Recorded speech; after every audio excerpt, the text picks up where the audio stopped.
নূহ আলাইহিস সালামের যুগের মানুষ সর্বপ্রথম এই মূর্তি পূজা শিরক করেছে। এর আগে মূর্তি পূজা ওয়ার্ল্ডে ছিল না, নূহ আলাইহিস সালামের যুগ থেকে শুরু হয়েছে। তাহলে এটাকে আমরা সর্বোচ্চ পর্যায়ে সনাতন বলতে পারি না। তারও আগে যে সময় চলে গেছে, ওই সময় মানুষ তাওহীদপন্থী ছিল। আদম আলাইহিস সালামের যুগে তখন মানুষ এই কাজ করতো না। শুরুটা কেমন করে হলো? ভালো উদ্দেশ্যে শুরু হয়েছিল, ভালো মনে করে। কেমন? যে মানুষ এরকম চিন্তা করে নিয়েছিল যে এই মানুষগুলো লাত, উজ্জা, হুবল, ইয়াগুথ, ইয়াউক, নসর, ইয়াগুথ, ইয়াউক, নসর, এই ভালো মানুষগুলো আল্লাহর খুব নেককার বান্দা ছিলেন। তাদের স্ট্যাচু তৈরি করা যায়, তৈরি করলে কি হবে? এগুলোকে দেখলে আমাদের আগ্রহ জন্মাবে ইবাদত করার ব্যাপারে। এটা ছিল ওদের থটস। শয়তান এভাবেই তাদেরকে ইনফ্লুয়েন্স করেছিল, তারা তাই করলো। এই জেনারেশনটা যখন মারা গেল, পরের জেনারেশন যখন আসলো, তখন শয়তান ওদেরকে বোঝালো, ধরেন 100-200 বছর পরে বোঝালো যে ওরা খুব ভালো মানুষ ছিল, ওদের মূর্তিকে মসজিদের বাইরে না রেখে ভিতরে ঢুকিয়ে ফেলো, তাদেরকে সেজদা করতে হবে না, ভিতরে ঢুকিয়ে ফেলো, ইবাদতে মনোযোগ আসবে। পরের জেনারেশন এই কাজটাই করলো। থার্ড জেনারেশনকে শয়তান বোঝালো যে সরাসরি ওদের কাছে চাইলেই হবে, তারা আল্লাহ পাকের অনেক আনুগত্যপ্রাপ্ত, নৈকট্যপ্রাপ্ত বান্দা, সরাসরি তাদের কাছে চাইলেই হবে। আল্লাহর কাছে যাওয়া, এখানে যাওয়া একই কথা, ওখানে সেজদা করা, এখানে সেজদা করা একই কথা। এখান থেকে শুরু হলো সরাসরি স্ট্যাচু ওয়ার্শিপ। সরাসরি স্ট্যাচু ওয়ার্শিপিং এখান থেকে শুরু হয়েছে। আমরা আমাদের হিন্দু ভাই বোন যারা আছেন, আমাদের আশপাশে অমুসলিম ভাই বোন, তাদের প্রতি সম্মান রেখেই এই হিস্ট্রিগুলো পড়তে বলবো আর কি, এবং যুক্তি দর্শনগুলো খুঁজতে বলবো। আসলে কি তারা শুনতে পায়? আসলে কি সে আমার কোনো উপকার করতে পারে? আসলে কি সে আমার কোনো ক্ষতি করতে পারে? আসলে কি সে সৃষ্টিকর্তার প্রতিমূর্তি হতে পারে কিনা? তো আমরা এটা আহ্বান জানাবো, আমরা কারো ধর্মীয় অনুভূতিতে আঘাত করবো না। ইসলাম আমাদেরকে এটা শেখায় না। ইসলাম এটা শেখায় যে মানুষকে হিকমার সাথে, প্রজ্ঞার সাথে দাওয়াত দেয়া, যাতে করে তারা জাহান্নামের রাস্তা থেকে ফিরে আসতে পারে। তো ইব্রাহিম আলাইহিস সালাম সমাজের মানুষকে দাওয়াত দেন। কীভাবে দেন? কোরআনে এভাবে ভাষা আসছে। সূরাগুলোর নাম বলে দিই, আপনারা একটু চেক করে নিন। সূরা আম্বিয়ার মধ্যে আসছে, সূরা সফফাতের মধ্যে আসছে, সূরা আনআমের মধ্যে আসছে। তো তিনি দাওয়াত দেন এভাবে যে ওয়াইজ ক্বালা ইব্রাহিম, যখন ইব্রাহিম বললেন লিআবিহি ওয়া কওমিহি, তার বাবাকে এবং তার কওমকে বললেন, মা হাযিহি তামাসিলু আল্লাতী আনতুম লাহা আকিফুন, তোমরা এসব কি মূর্তির উপাসনা করো, এদের চারপাশে ঘুরতে থাকো, কি সব করো? তো তারা বলে যে নাহনু বাল ওয়াজাদনা আবানা কাযালিকা ইয়াফআলুন, আমরা আমাদের বাপ দাদাদেরকে দেখেছি এইভাবেই করতে। তাদের রেফারেন্স কিন্তু এটাই ছিল। কোনো দালিলিক জ্ঞানতাত্ত্বিক যুক্তি বিজ্ঞান দর্শন এখানে নাই। এখানে কি ফিলোসফিটা কি? বাপ দাদাদেরকে দেখেছি করছে। এটা দিয়ে আবার অনেক সময় বাংলাদেশে আবার একটা ট্রেন্ড চালু করা হয়েছে যে তোমরা দীর্ঘদিন 1200 বছর থেকে যে ইসলামটা ফলো করে আসছো, ওটা ভুয়া, আমরা যেটা নতুন মডারেশন দিচ্ছি এটাই সঠিক। এই দলিল সেম না। এখানে অমুসলিমদেরকে দাওয়াত দেওয়া হচ্ছে। অমুসলিমরা বলছে যে আমরা বাপ দাদাদেরকে দেখেছি যে তারা এইভাবেই মূর্তি পূজা করতো, আমরা তাই করি। এটার সাথে কি হানাফি মাযহাবকে মিলাবেন আপনি? হ্যাঁ, হানাফি মাযহাব বাপ দাদা থেকে চলে আসে, বুয়া, নতুন যেটা দিচ্ছি এটাই সঠিক।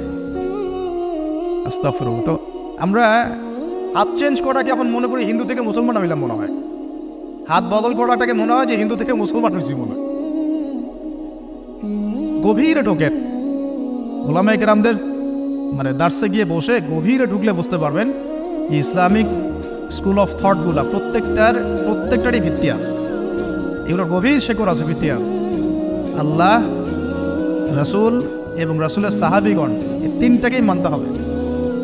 আপনি যদি বলেন যে আমি সাহাবীদেরকে মানি না, খালি আল্লাহ এবং রাসূলকে মানি, তাহলে আল্লাহকে রাসূলকে মানতে পারবেন না। সাহাবীদের অনুসরণ না করে রাসূলকে ফলো করতে পারবেন না। তো ওইটা আজকের ইস্যু না, এটা ফিকহি অনেক ব্যাপার, গভীর ব্যাপার, এটা অন্যদিন কথা হবে। এই দলিল কিন্তু সেম করা যাবে না। আবার যে আমরা বাপ দাদা থেকে দেখে আসছি, তোমরা নামাজ এইভাবে পড়ো, এই নামাজ ওই দলিল চলবে না, আমারটা ঠিক, এটা ঠিক না। নামাজ যেটা পড়ে আসে তারা, এটা ঠিক আছে। এর প্রত্যেকটা দলিলের মধ্যে অথেন্টিসিটি আছে। এরকম করে সমাজে ফিতনা ছড়ানো ঠিক হবে না, বিভ্রান্তি ছড়ানো ঠিক হবে। এখন আসলে ইব্রাহিম আলাইহিস সালামকে কি আনসার দিচ্ছেন? আমরা আমাদের পিতা মাতাদেরকে দেখেছি, বাপ দাদাকে দেখেছি এরকম তাওয়াফ করতে, মূর্তির চারপাশে পূজা করতে, নজর দিতে। তো ইব্রাহিম আলাইহিস সালাম বলছেন যে হাল ইয়াসমাউনাকুম, এই মূর্তিগুলো কি তোমাদেরকে শুনতে পারে? ইস্তাদউন, যখন তোমরা একে ডাকো। হাল ইয়ানফাউনাকুম, তোমাদের কোনো উপকার আসতে পারে? আও ইয়াদুররুকুম, তোমাদের কোনো ক্ষতি করতে পারে? আর দলিলগুলো কিন্তু অকাট্য। ইব্রাহিম আলাইহিস সালামের দলিলগুলো কিন্তু এখানে, যুক্তিগুলো কিন্তু অকাট্য। আসলে কি সে শুনতে পারে, আসলে কি সে দেখতে পারে, আসলে কি সে তোমার উপকার করতে পারে, তাদের কিন্তু কিছু বলার নাই এখানে। তারা বলছে বাল ওয়াজাদনা আবানা কাযালিকা ইয়াফআলুন, আমাদের পিতা মাতা বাপ দাদাদেরকে দেখেছি এইভাবেই করতে। ইব্রাহিম আলাইহিস সালাম বলছেন যে ইন্নাকুম আনতুম লাফি দালালিম মুবিন, তোমরা তো সুস্পষ্ট বিভ্রান্তির মধ্যে আছো। তাহলে তো এরকম আরো অনেক আয়াত আছে সূরা সাফফাতের মধ্যেও, ওয়া ইন্না মিন শিআতিহি লা ইব্রাহিম ইয জাআ রাব্বাহু বিকলবিন সালিম ইয ক্বালা লিআবিহি ওয়া কওমিহি মাযা তা'বুদুন, তোমরা কিসের ইবাদত করো, আইফকান আলিহাতান দুনাল্লাহি তুরিদুন, তোমরা কি আল্লাহ সম্পর্কে মিথ্যা মিথ্যা মিথ্যা আরোপ করতে চাচ্ছ। ফামা যান্নুকুম বিরাব্বিল আলামিন, আল্লাহ রাব্বুল আলামিন সম্পর্কে তোমাদের কি ধারণা। এভাবে তিনি তার কওমকে দাওয়াত দিতে লাগলেন। তাদের কওমের দলিল একটাই ছিল, বাপ দাদাদেরকে দেখেছি এভাবে মূর্তি পূজা করতে, তাই করি। সনাতন, এটা ছিল কি সনাতন থটস। অথচ সর্বপ্রথম এটা শুরু হয় কোন নবীর আমল থেকে, নূহ আলাইহিস সালাম। আরও একটা দাওয়াত ইব্রাহিম আলাইহিস সালাম তার কওমকে দিলেন, সেটা কি, এবার এখানে সমাজের মানুষের সাথে ওই সমাজের ধর্ম নেতারাও ছিল। সমাজে কিন্তু কয়েক শ্রেণী মানুষ থাকে, মানে সামাজিক নেতা, ধর্মনেতা, রাষ্ট্রনেতা। তো রাষ্ট্রনেতার পর্যায়ে এখন ইব্রাহিম আসলাম যান নাই, এখন সমাজ নেতা আর ধর্মনেতা চলছে। এবার ধর্মনেতা আসলো, এসে ধর্মনেতারা তাকে বোঝানোর চেষ্টা করলো যে এই আসমানের তারা, চাঁদ, সূর্য, প্রকৃতি, গাছপালা, এগুলো ইলাহ, এগুলোর ইবাদত করা যায়। এই ঘটনা আল্লাহ রাব্বুল আলামিন সূরা আনআমের মধ্যে বলেছে। তো ইব্রাহিম আলাইহিস সালামকে তারা দেখাচ্ছে, এটা আর আরবীয় একটা কাব্যিক ভাষায় কোরআনে এসেছে, চমৎকার ভাষায়, যে ফালাম্মা জান্না আলাইহিল লাইল, যখন তার উপর রাত আচ্ছাদিত হলো, রাআ কাওকাবা, তখন ইব্রাহিম আলাইহিস সালাম কি দেখলেন, আকাশে তারা দেখলেন। ঠিক আছে, তারা দেখ, মূর্তি পূজার এখানেই আছে, ধর্মনেতারাও এখানেই আছে। তো তিনি বলছেন হাযা রব্বি, এটা আমার রব। ফালাম্মা ফালা, যখন তারকাগুলো অস্তমিত হলো, ক্বালা লা উহিব্বুল আফিলিন, আমি তো অস্তমিত যাওয়া জিনিসকে পছন্দ করি না। রব তো অস্তমিত যাবে না, এখানেও যুক্তি লাগবে, তো আমার ফিলোসফি লাগবে, আমার এখানে দর্শন লাগবে, এখানে তো আমাকে মানে প্রজ্ঞা দিয়ে বোঝাতে হবে। এটা তো অস্তমিত হয়ে গেল, এটা তো রব হতে পারে না। ফালাম্মা রাআল কামারা বাযিগান, যখন সে চাঁদকে দেখলো জলজল করছে একদম। আর এখনকার চাঁদ দেখা আগের চাঁদ দেখা দেখ না, এখন তো আমরা চাঁদের আলোই খুঁজে পাই, তখনকার চাঁদ তো অন্যরকম, বাযিগান মানে জলজল করছে। তখন তিনি বললেন হাযা রব্বি, এটা আমার রব। তখন ফালাম্মা ফালা, যখন এটাও অস্তমিত হয়ে গেল, তিনি বলছেন লাইন লাম ইয়াহদিয়ানি রব্বি লাকুনান্না মিনাল কওমিদ দাল্লিন, আল্লাহ যদি আমাকে হেদায়েত না দেন তাহলে আমি এই দল্লিনদের অন্তর্ভুক্ত হয়ে যাব। ইব্রাহিম আলাইহিস সালাম বলছেন ফালাম্মা রাআ শামসা বাযিগাতান, যখন এবার সূর্যকে দেখলেন দিনের বেলা, এটা তো আরো বড়, হাযা রব্বি হাযা আকবার, এটা আমার রব, এটা সবচেয়ে বড়, হাযা আকবার, এটা সবচেয়ে বড়। ফালাম্মা আফালাত, এটা যখন অস্তমিত হয়ে গেল, তখন তিনি বলছেন এই কথাটা যে ইয়া কওমি ইন্নী বারিউম মিম্মা তুশরিকুন, হে আমার কওম, তোমরা যেগুলোকে দিয়ে আল্লাহর সাথে শরিক করছো, এখান থেকে আমি আমার চেহারাকে ফিরিয়ে নিলাম। সুবহানাল্লাহ। তখন তিনি এই কথাটা বলেন ইন্নী ওয়াজ্জাহতু ওয়াজহিয়া লিল্লাযী ফাতারাস সামাওয়াতি ওয়াল আরদা হানিফাও ওয়া মা আনা মিনাল মুশরিকিন, আমি আমার চেহারাকে ফিরিয়ে নিচ্ছি এই আসমান সমূহ এবং জমিনের সৃষ্টিকর্তার দিকে, এবং আমি মুশরিকদের অন্তর্ভুক্ত নই। ইন্না সলাতি ওয়া নুসুকি ওয়া মাহইয়ায়া ওয়া মামাতি লিল্লাহি রাব্বিল আলামিন, আমার সালাত, আমার কুরবানি, আমার স্যাক্রিফাইস, আমার জীবন, আমার ফুল লাইফ, আমার মৃত্যু, সবকিছু কার জন্য, জগৎ সমেত প্রতিপালক আল্লাহর জন্য। লা শারীকা লাহু, তার কোনো শরীক নাই। ওয়া বিযালিকা উমিরতু, এই একনিষ্ঠভাবে তার ইবাদত করার জন্যই আমি আদিষ্ট হয়েছি। ওয়া বিযালিকা উমিরতু ওয়া আনা মিনাল মুসলিমিন, এবং আমি মুসলিমদের অন্তর্ভুক্ত। এই শুরু হলো এবার পুরো স্পষ্টভাবে তাওহীদের ঘোষণা দেয়া। তবে ইব্রাহিম আলাইহিস সালামের এক একটা পদক্ষেপই যৌক্তিক না, বৈজ্ঞানিক না, এবং অকাট্য প্রমাণ আছে না, এগুলোকে কিন্তু ভেদ করতে পারছে না তারা। এবার ইব্রাহিম আলাইহিস সালাম চিন্তা করলেন তারা এবার উচিত শিক্ষা দিতে হবে। তবে আগে বলেন এই যে উচিত শিক্ষার কথা বলছে, এটা আবার আপনারা খবরদার ভুলেও কোথাও দিতে যায় না, ঠিক আছে? এটা তো সময় আছে। ইব্রাহিম আলাইহিস সালামের সাথে নবী সাল্লাল্লাহু আলাইহি ওয়াসাল্লামের জীবনের মিলের কথা বলছিলাম। নবী সাল্লাল্লাহু আলাইহি ওয়াসাল্লাম মক্কা বিজয়ের আগে কি কখনো মূর্তির গায়ে হাত দিয়েছেন কিনা বলেন? দিয়েছেন? মক্কা বিজয় হয়ে গেছে, পুরো স্টেটই আপনার, অথরিটি আপনার, তখন আপনি আপনার অ্যাকশন নিতেই পারেন, সেটা আপনার ব্যাপার, তখন আপনি কি করবেন? মুহাম্মদ সাল্লাল্লাহু আলাইহি ওয়াসাল্লাম কাবা ঘরে ঢুকে তখন মূর্তি ভেঙেছেন এবং বলেছেন ওয়াকুল জাআল হক ওয়া যাকাল বাতিল ইন্নাল বাতিলা কানা যাহুকা, তাই না? ইব্রাহিম আলাইহিস সালাম এবার শিক্ষা দেওয়ার চিন্তা করছেন। তিনি বলছেন যে যখন এরা মেলাতে যাবে ওই উৎসবে যাবে তখন আমি এদেরকে দেখে নিব। এটা কুরআন চমৎকারভাবে বলেছে। إذ قال لأبيه وقومه ماذا تعبدون أئفكا آلهة دون الله تريدون فما ظنكم برب العالمين فراغ إلى آلهتهم فقال ألا تأكلون। ইব্রাহিম আলাইহিস সালাম এবার যখন ওরা মেলায় চলে গেছে, তো যাওয়ার আগে আবার ইব্রাহিম আলাইহিস সালাম বলছিলেন যে ইন্নী সাকিম, আমি হচ্ছি অসুস্থ। আমি কি অসুস্থ? নাযারা নাযরাতান ফিন নুজুম। ইব্রাহিম আলাইহিস সালাম রাতের বেলা আকাশের দিকে তাকালেন একবার, তাকিয়ে ওদেরকে বললেন যে ইন্নী সাকিম, আমি অসুস্থ। এটা কৌশল, আমি অসুস্থ, এটা কৌশল।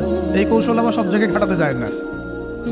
তো এবার যখন তারা চলে গেল, ফারাগা ইলা আলিহাতিহিম ফাকালা আলা তাকুলুন, এবার তিনি ওই মূর্তি গৃহ যেটা ওদের ওখানে ঢুকে বলছেন যে আলা তাকুলুন, তোমাদের কি হলো, খাচ্ছ না কেন?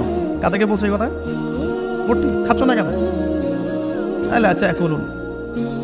ফারাগা ইলা আলিহাতিহিম ফাকালা আলা তাকুলুন মা লাকুম লা তানতিকুন, কি হলো, কথা বলছো না কেন?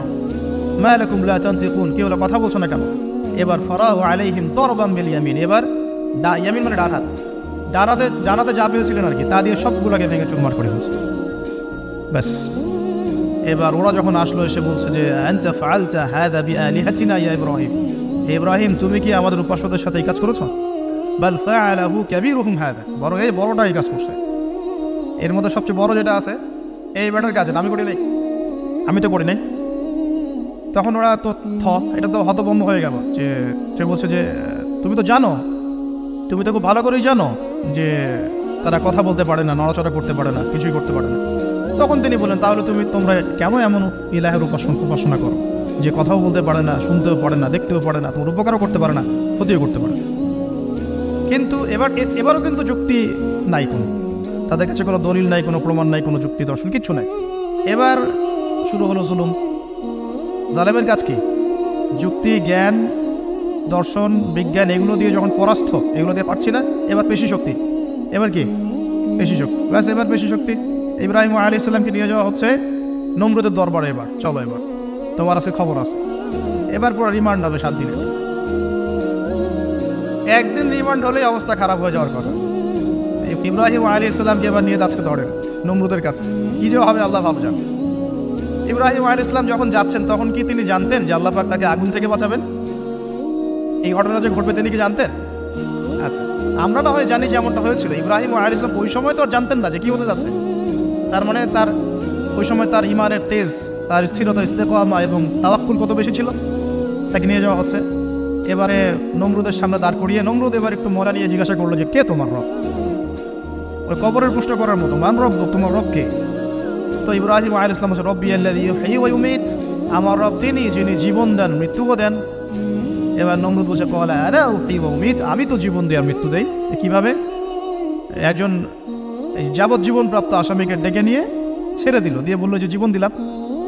আর একজন আসামিকে ডেকে তৎক্ষণাৎ মৃত্যুদণ্ড দিয়ে মৃত্যু দিলাম। তো ইব্রাহিম দেখলেন আলাইহিস সালাম এ তো মোটা বুদ্ধির মানুষ, কারণ যে যত বড় জালেম হয় তার বুদ্ধি তত মোটা হয়, কিন্তু এটা মাথায় রাখবে। ফিরআউনের মতো জুলুম মানুষের বুদ্ধি লোপ করে দেয়, আর শিরক মানুষের মধ্যে ভয় সঞ্চার করে। যখন আপনি শিরক করতে থাকবেন মনে খুব ভয় কাজ করবে। এবং মুশরিক বাহিনী কখনো ইসলামের বিজয় লাভ করতে পারে নাই। যে মুসলিম সেনাবাহিনীর মধ্যেও শিরক ছিল না, ওরা যুদ্ধের মাঠে পরাজিত হয়ে গেছে। ইতিহাস ঘাটবে, মুসলিম যে সেনাবাহিনীর মধ্যে শিরক ছিল ওই সেনাবাহিনী পরাজিত হয়ে গেছে।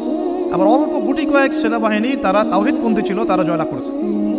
ইতিহাস ঘেটে দেখবেন। তো জুলুম কি করে বুদ্ধি লোপ হয়? নমরুদের বুদ্ধি লোপ পেয়ে গেল। তো ইব্রাহিম আলাইহিস সালাম বলছেন রব্বি আল্লাযী ইউহয়ী ওয়া ইউমীত, এ তো এটা বুঝলো না। তাহলে ইন্নাল্লাহা তাআলা ইন্নাল্লাহা ইয়াতি বিশ-শামসি মিনাল মাশরিক ফাতি বিহা মিনাল মাগরিব। ইব্রাহিম আলাইহিস সালাম বলছেন যে আল্লাহ রাব্বুল আলামিন, আমার আল্লাহ তিনি পূর্ব দিক থেকে সূর্য ওঠান। তো তুমি যদি ইলাহ হয়ে থাকো তাহলে পশ্চিম দিক থেকে উঠাও। এটা আরো বড় অকাট্য দলিল হলো। তার অবস্থাটা আল্লাহ ব্যাখ্যা করছেন এভাবে, আল্লাহ বলছেন বুহিতাল্লাযী কাফার, কাফের একদম হতভম্ব হয়ে গেলেন। হতভম্ব হয়তো লাভ নাই, বেশি শক্তি আছে আমার। তোমার যুক্তি, বিজ্ঞান, দর্শন, থিওরি তো আমার দরকার নাই। তোমার দিনের জ্ঞানের এলিমেন্ট তোমার দরকার নাই। তোমার ওয়াজ নসিহতের আমার দরকার নাই। আমার কাছে কি আছে? বেশি শক্তি আছে। পিঠা সব সিধা করে ফেলা হয়ে গেল। ব্যাস, ইব্রাহিম আলাইহিস সালামের জন্য বলছে হাররিকুহু ওয়ানসুরু আলিহাতাকুম, একে জ্বালায় দাও, পুরায় দাও, একে জ্বালায় পুরায় দাও, তোমাদের ইলাহদেরকে সাহায্য করো। আল্লাহ পাক অন্য জায়গায় বলছেন যে فأرادوا به كيدا فجعلناهم الأسفلين। তারা ইব্রাহিম আলাইহিস সালামকে নিয়ে একটা বিশেষ বড় একটা কৌশল করল। এই কৌশলটা কি ছিল? তাকে অগ্নিকুণ্ডের মধ্যে ফেলে দেওয়ার একটা চেষ্টা করলো, আগুন জ্বালিয়ে রাখলো। বলা হয় 40 দিন, এগুলো হিস্ট্রি বা তাফসীর মধ্যে আসছে, আমি জাস্ট পুরা টেক্সট টু দ্য পয়েন্ট বলছি। তো আগুন দাউ দাউ করে জ্বলতে লাগলো, ওই ব্যাবিলন ওখানকার সব মানুষ দেখছে বিষয়টা। ইব্রাহিম আলাইহিস সালামকে ফেলে দেওয়া হবে। দেখেন, যখন ফেলে দেওয়া হবে তখন কি ইব্রাহিম জানতেন যে তিনি আগুনে পড়বেন না? তিনি তাহলে প্রস্তুত ছিলেন, তিনি তখন জীবন দেওয়ার জন্য প্রস্তুত ছিলেন। ঠিক আছে, এখন তাকে ফেলে দেওয়া হচ্ছে ঠিক ওই সময়ে জিবরাইল আলাইহিস সালামের আগমন। সুবহানাল্লাহ। তিনি এসে বলছিলেন যে আমার কাছে কোনো হাজত আছে নাকি আপনার? তখনও ইব্রাহিম আলাইহিস সালাম বলেছেন, আপনার কাছে আমার কোনো হাজত নাই। হাসবি আল্লাহ ওয়া নি'মাল ওয়াকিল। এই যে কথাটা আমরা বলি, হাসবুনাল্লাহু ওয়া নি'মাল ওয়াকিল, হাসবি আল্লাহ ওয়া নি'মাল ওয়াকিল। ইব্রাহিম আলাইহিস সালাম বললেন, আল্লাহই আমার জন্য যথেষ্ট এবং তিনিই আমার উত্তম কর্মবিধায়ক। এরকম মোমেন্টে বান্দা যখন আল্লাহকে এভাবে চাবে, আল্লাহ রাব্বুল আলামিন না এসে পারবেন? কখনই পারবেন ইনশাআল্লাহ। তখন আল্লাহ রাব্বুল আলামিনের আদেশ চলে আসলো, ইয়া নার, হে আগুন, কুনি বারদান ওয়া সালামান আলা ইব্রাহিম। ইব্রাহিমের জন্য ঠান্ডা হয়ে যাও, শীতল ঠান্ডা হও, মানে খুব শীতল না, বা আরামদায়ক শীতল ঠান্ডা হয়ে যাও। সুবহানাল্লাহ। এভাবে আল্লাহ রাব্বুল আলামিন ইব্রাহিম আলাইহিস সালামকে অগ্নি পরীক্ষা থেকে বাঁচালেন। ওখানে ইব্রাহিম আলাইহিস সালাম থাকলেন, কোনো ক্ষতি হলো না। তিনি পরবর্তী সময় বলেছিলেন, ওই সময়টুকুর মধ্যেই তিনি শান্তিতে ছিলেন। যে বললাম না, অনেকে যে নির্যাতন নিপীড়নের শিকার হয়, তারপরে বলে যে ওই সময়টুকুই ভালো ছিলাম, আল্লাহকে পেয়েছিলাম, তেলাওয়াত বেশি ছিল, তাহাজ্জুদ বেশি ছিল, পরে ফিতনার যুগে চলে আসছি। তো এই হলো অগ্নি পরীক্ষা। এরপরে কমকে দাওয়াত দেওয়ার হলো না, সেখান থেকে চলে যেতে হলো। এই যে অগ্নি পরীক্ষা ইব্রাহিম আলাইহিস সালামকে এখানে দিতে হয়েছে, ওইরকম পরীক্ষা আমাদের নবী সাল্লাল্লাহু আলাইহি ওয়াসাল্লামকে দিতে হয়েছে তায়েফের মাঠে, দিতে হয়েছে বদরের মাঠে, উহুদের মাঠে। এখানে আল্লাহ পাক ফেরেশতা নামিয়ে দিয়েছেন সাহায্যের জন্য। বদরের মাঠে দেখেন, উহুদের মাঠে আল্লাহ পাক ফেরেশতা নামিয়েছেন সাহায্যের জন্য। একদম হুবাহু মিল পাবেন আপনি জিনিস, খালি বাসিরা থাকলেই হবে, ধরতে পারলেই হবে জিনিসগুলো।